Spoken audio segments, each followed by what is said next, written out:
పెట్టి ఒక బంగళా కడతావా నువ్వు? బాధ్యత ఉందా నీకు? 500 కోట్లు ఏంటి, ఒక టూరిజం ఏంటి, హోటల్ కడితే ఎంత ఎంత అవుతుంది? 500 కోట్ల రూపాయలు రోజుకు రెంట్ ఎంత కట్టాలా? అది రెంట్కి ఇవ్వాలంటే కట్టాలి కదా. టూరిస్టులు ఎవడొచ్చినా 500 కోట్ల రూపాయలు ఒక బంగళాకు పెట్టి టూరిస్టులు వస్తారా? అంటే అంత అంటే ఒక్కొక్కడు వచ్చి దినానికి ఎంత కట్టాలి? కోటికి కూడా కాదు, ఇంకా ఎక్కువ కట్టాలి.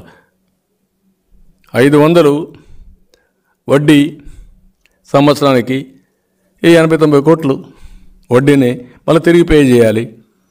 అంటే దినానికి ఒక కోటి రూపాయలు ఆ ప్రాంతంలో తిరిగి దానికి పే చేయాలి, లేకుంటే 50 లక్షలు పే చేయాలి. అంటే ఇంత విన్యాసాలు, ఇంత అడ్డగోలుగా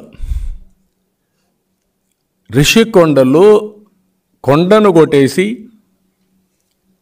ఇంతవరకు ఎన్విరాన్మెంట్ డిపార్ట్మెంట్ చెప్పినా, కోర్టులు చెప్పినా వినకుండా ముందుకు పోతున్నా అంటే ఎంత ఉన్మాదం అండి ఇది. అంటే ఈ దేశంలో ప్రజాస్వామ్యం లేదా? చెక్స్ అండ్ బ్యాలెన్సెస్ లేవా? అధికారం ఉండి ముఖ్యమంత్రి అయితే నీ ఇష్ట ప్రకారం చేసేస్తావా? వేరే వాళ్ళు పోతే జైలుకి పెట్టేస్తానంటావు, లేకుంటే పోలీసులు నేను పోతే రానిలేదు, జనసేన పోతే రానిలేదు, సిపిఐ పోతే ఎవరు పోయినా దారిలో కూడా రానియకుండా చేశారు. రానియకుండా చేసి అడ్డంగా ఇష్టానుసారంగా కొండలు వేసే పరిస్థితికి వచ్చారు. అదే మామూలు వ్యక్తి జైల్లో బెటరా? ముఖ్యమంత్రిగా ఉంటే గొప్ప? చట్టం ముఖ్యమంత్రికి వర్తించదా? ఇది రాష్ట్ర ప్రజలు ఆలోచించాల్సిన అవసరం ఉంది. అంటే రాష్ట్ర ప్రజానీకం ఓటేసి నిస్సహాయులుగా మారిపోతే ఇలాంటి దుర్మార్గులు కొండలు దోతారు.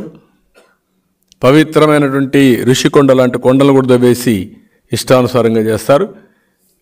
దీనికి అంతటికి విరుగుడు మాత్రం ఒకటే, ప్రజా చైతన్యం.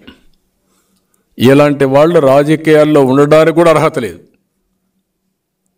రాజకీయ పార్టీలు పెట్టడానికి కాదు, రాజకీయాల్లో ఉండడానికి అర్హత లేని వాళ్ళు వచ్చి మరీ చేస్తున్నారు. మేము ఒకప్పుడు పోరాడేది ఒక హోందాగా ఉండేది. ఇష్యూస్ మీద పోరాడాం, సిద్ధాంతాలపైన పోరాడాం, సమస్యలపైన పోరాడాం, ఫెయిల్యూర్స్ పైన పోరాడాం. ఇది ఎక్కడికి పోవాలి?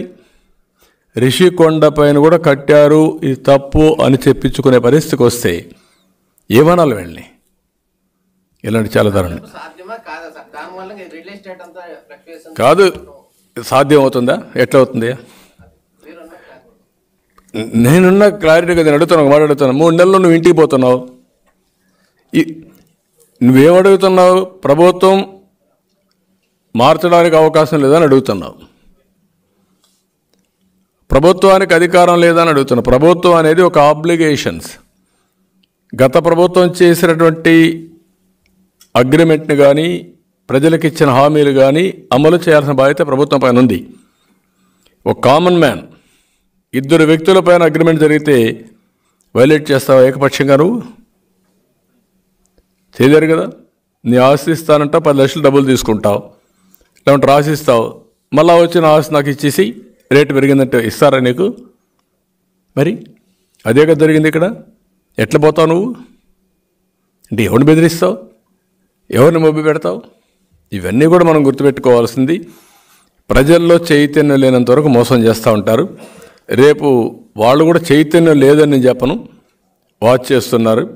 సమయం వచ్చినప్పుడు సరైన నిర్ణయం తీసుకుంటారు, బాగా కాల్చి వాత పెడతారు, చూడబోతారు. మరి థ్యాంక్ యూ.